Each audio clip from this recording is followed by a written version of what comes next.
The first time I visited an Amish farm in Holmes County, Ohio, I asked the farmer where the pump house was. His name was Eli. He looked at me the way you look at someone who asked a genuinely confusing question. Then he pointed up the hill behind the barn. Small stone structure about 200 feet up the slope. I asked what it was.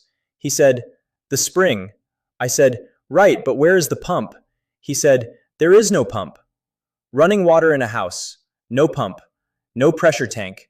No electricity. No monthly bill. No service contract with anyone. Then he showed me the pipe. Half-inch iron pipe running from that spring straight down the hill, under the barn, under the yard, into the house. That was the entire system. The water pressure at his kitchen sink was better than mine at home. In 1962, the International Plumbing Code revised its approved methods for residential water delivery. Before that revision, gravity-fed water systems were explicitly recognized as compliant for residential use. After it, every residential water supply system was required to maintain minimum working pressure delivered by what the code called an approved pressure-producing device. That meant a pump, a certified pump, installed by a licensed plumber, maintained under a service contract. Gravity was not banned. It was defined out of compliance by a pressure requirement written specifically around the equipment that replaces it. The revision was drafted in consultation with the Plumbing, Heating, Cooling Contractors Association, the trade body representing licensed plumbers whose livelihoods depend on installing exactly the pressure equipment the new code required. Not a secret meeting, a public committee, financial interests on the record. The result was a code that made a free gravity system non-compliant so that a $2,000 pump installation became legally required. Eli's farm was not subject to that revision. The Amish build under owner-builder exemptions that do not apply standard plumbing codes to residential structures built and occupied by the owner, so his spring kept running, uninterrupted, for 60 more years after the code tried to replace it. Here is the number that stayed with me. The average American household spends $1,000 to $2,500 per year on water utility costs. Over 30 years, $30,000 to $75,000. Eli's grandfather built that water system in 1934 for $180 in pipe and fittings. Total maintenance cost across 90 years, under $200. Same water, same pressure. 90 years, $200. The physics takes 60 seconds to understand, and you will never look at a hill the same way again. Every 2.31 feet of vertical drop between your water source and your tap produces exactly 1 psi of water pressure. A standard shower needs 20 to 30 psi. That requires your water source to sit 46 to 69 feet above your shower head. A spring, a stream intake, a rooftop collection tank at that elevation delivers full shower pressure with zero mechanical assistance, zero electricity, zero moving parts, nothing wears out. Roman aqueducts ran on this. Gravity-fed water supplied New York City from the Catskill Mountains from 1842 until electric pumps arrived in the 1950s. Not because gravity stopped working, but because pumps created a service industry that gravity does not require. Now here is what I want to tell you about a man named Dale in rural Tennessee. I visited his homestead 4 years ago. He had been off-grid for 22 years. He walked me down to a creek on the back of his property. There was a small metal device bolted to a concrete pad beside the water, size of a shoebox. No electrical connection, no fuel line, no motor, making a rhythmic clicking sound, about once per second. I asked what it was. He said it was his water pump. I asked where the power source was. He pointed at the creek. A hydraulic ram pump uses the kinetic energy of moving water to push a small percentage of that water uphill. No electricity, no fuel. The moving water is the engine. Dale's Creek powered a ram pump that delivered water to a 500-gallon tank 80 feet above his house 24 hours a day. That tank gravity-fed every tap at 34 psi. He had been running it for 19 years when I visited. Total maintenance in 19 years, replacing the waste valve twice. Total cost of both replacements, $11. I asked him why more people did not know about this. He said, "Because there is nobody to sell you anything once you build it." Here is the complete build.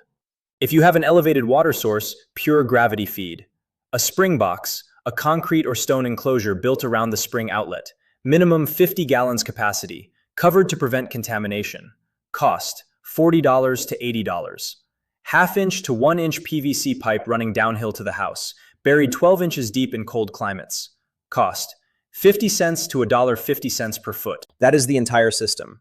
Before you dig, Measure the vertical drop in feet from your water source to your lowest tap. Divide by 2.31. That is your PSI. You need minimum 20 PSI. If you are below that, raise the collection point before installing pipe. If your water source is at or below house level, hydraulic ram pump. DIY ram pump parts list. 2 PVC swing check valves 1 inch, $8 each. 1 PVC T-fitting 1 inch, $2. 1 pressure chamber, sealed 4-inch PVC pipe, 12 inches long with end caps, $12. Connecting fittings, $8. Total, $38. Drive pipe, rigid PVC from water source to pump. Minimum length 6 times the vertical drop from source to pump. Cost, $1 per foot. Delivery pipe, flexible polyethylene tubing from pump up to storage tank. Cost, 30 cents per foot. Storage tank at elevation, 250 to 500 gallon food grade plastic tank, $80 to $300. Total system with DIY pump, $200 to $350. Installation, 5 steps. Step 1, install mesh intake screen at water source facing downstream. Step 2, run rigid drive pipe from intake downhill to pump. Keep it straight. Every bend reduces pump efficiency. Step 3, mount ram pump level at the lowest point of the drive pipe run. Level is critical. An unlevel pump produces uneven valve cycling. Step 4, run delivery pipe from pump uphill to storage tank. Install overflow pipe near tank top running back downhill. Step 5, run distribution pipe from tank downhill to house. Install shutoff valve at tank outlet. To start, open the intake. Let the drive pipe fill completely. Open the delivery valve slowly. Within 60 seconds you will hear the clicking. Once per second, the pump is running. Walk away. Maintenance, genuinely this simple. The waste valve is the only moving part that wears. Costs $4, replaces in 10 minutes. Do it every 18 to 24 months whether it needs it or not. That is the entire maintenance schedule for a system delivering water to your property every hour of every day. Before I left Dale's property, I asked him what he would do if the pump stopped tomorrow. He walked me back to the creek, pointed at the water, said, "The creek does not stop. The hill does not move. The only thing that ever breaks is a $4 valve. I keep 3 in the barn. 3 spare valves. No other backup required. That is the difference between a system built around physics and a system built around equipment. Equipment fails. Physics does not." Eli's spring has been running water to that farmhouse in Holmes County since 1934. 9 decades. 2 world wars. Every ice storm and drought and flood Ohio has seen in 90 years. The spring did not care about any of it. The pipe just ran downhill. Here is what you do this week. Walk your property and look for 2 things. Any water source, stream, spring, pond, roof, sitting higher than your house or higher than a possible pump location. Measure the elevation difference to your kitchen tap. Divide by 2.31 for your PSI. Any moving water below house level. Even 18 inches of drop from intake to pump location runs a ram pump. Time how long a 5-gallon bucket takes to fill from the stream. Under 3 minutes, you have enough flow. No natural water source on your property at all. Measure your roof area. Every 1,000 square feet collects 600 gallons per inch of rainfall.